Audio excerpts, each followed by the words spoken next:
Hola a todos, mi nombre es Mireya Sosa y en este video hablaré sobre algunas acciones para revitalizar las lenguas y culturas indígenas de Bolivia. La pregunta que me planteo, ¿cómo revitalizar las lenguas y culturas indígenas de Bolivia?, en realidad es muy amplia y puede admitir muchas respuestas. Yo me enfocaré en algunas medidas que podemos adoptar como estudiantes o profesionales del área de lingüística o como personas interesadas en la defensa de las lenguas y culturas. Pero antes, revisemos algunos antecedentes para poder entender estas propuestas. Bolivia es uno de los países de América del Sur con mayor diversidad lingüística y cultural. En la Constitución Política del Estado, además del castellano, se reconocen como oficiales 36 lenguas, pertenecientes a las diferentes naciones y pueblos indígenas. Según la UNESCO, al menos 30 de ellas se encuentran en riesgo de desaparecer o han sido catalogadas como vulnerables. Esto a causa de la disminución de la transmisión intergeneracional de las lenguas, es decir, que cada vez menos niños aprenden la lengua indígena. Y también debido al avasallamiento y la hegemonía del castellano, que ocasiona que los ámbitos de uso de las lenguas indígenas disminuyan cada vez más. Si bien en Bolivia existen varias políticas públicas y educativas favorables a la protección y promoción de las lenguas indígenas, como la Ley Educativa Belino Siñani y Elizardo Pérez, la cual establece una educación intracultural, intercultural y plurilingüe, o la Ley General de Derechos y Políticas Lingüísticas, en la práctica aún existen varios problemas, tanto en la educación como en las instituciones públicas.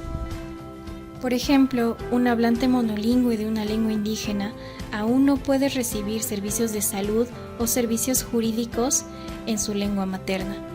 Los niños quechohablantes, cuando van a la escuela, reciben una educación castellanizante que no permite un desarrollo o progreso de su lengua materna y más bien ocurre un proceso de sustitución y predominancia del castellano, considerada la lengua alta de mayor estatus y prestigio.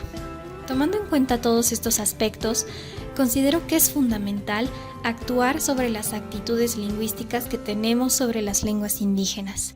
Desde el punto de vista de investigadores como Cooper y Fishman, estas incluyen 3 dimensiones. Una dimensión cognitiva, que se refiere a las ideas y conocimientos que tenemos sobre las lenguas, una afectiva, consistente en los sentimientos, y una conductual, que hace referencia a las acciones o respuestas que tenemos hacia las lenguas.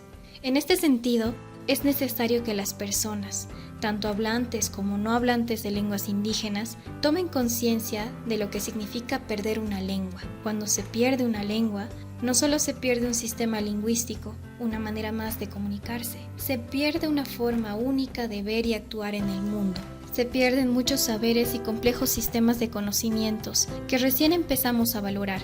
Investigadores como Arratia plantean que la importancia de las lenguas radica en la función que cumplen como ordenadores de la vida social y de las relaciones que establecemos con el medio ambiente.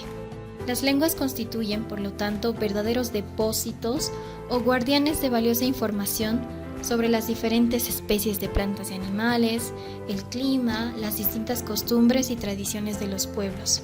A pesar de los muchos argumentos que podemos esgrimir a favor de las lenguas indígenas y la importancia de continuar hablándolas, lenguas como el quechua o el aymara aún reciben valoraciones negativas, tales como lengua de ignorantes, lengua de campesinos o incluso lengua de masistas. Por ello, nos preguntamos cómo podemos cambiar estas actitudes lingüísticas. En primer lugar, creo que debemos continuar investigando y difundiendo el conocimiento de los diferentes pueblos y naciones indígenas de nuestro país. Por ejemplo, se han realizado estudios sobre el conocimiento codificado en la lengua quechua, sobre las diferentes variedades de papa y distintas técnicas y procedimientos de siembra y cultivo. Pueblos como el Yuracaré disponen de un conocimiento detallado de las plantas y animales de su región. Son incluso capaces de elaborar prendas de vestir a partir de la corteza de algunos árboles. Esto permite darnos cuenta de que las lenguas indígenas son tan sofisticadas como el resto de las lenguas. No son lenguas de ignorantes o personas sin cultura. Otra acción que podemos emprender consiste en la elaboración de distintos materiales y recursos para la enseñanza y aprendizaje de las lenguas indígenas. Podemos colaborar diseñando alfabetos, cartillas ilustradas, entre otros. Además de materiales escritos, los videos o cortos animados en lenguas indígenas han tenido un impacto positivo tanto en hablantes como en no hablantes de lenguas indígenas. Destaco el trabajo del PROE Bandes, institución que ha elaborado bastante material audiovisual en las lenguas quechua, yuracaré y últimamente en la lengua uru. Finalmente, quiero hablar sobre el activismo digital por las lenguas indígenas.